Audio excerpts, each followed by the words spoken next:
How to change password in Roblox? Hey everyone, welcome to the channel. This is Rose and I'm here to guide you to change password in Roblox. Watch the video till the end and without any further ado, let's get right into the video. Firstly, launch Roblox application on your device. And make sure to sign in or log in to your particular account once you open the app.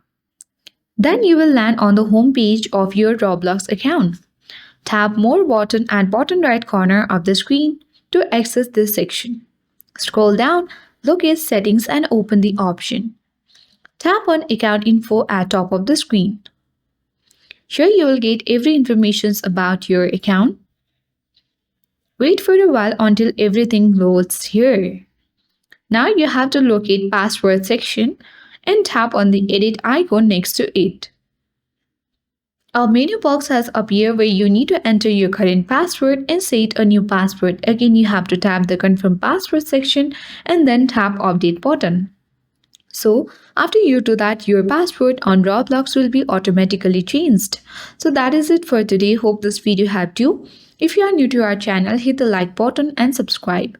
Thank you for watching and see you in the next video.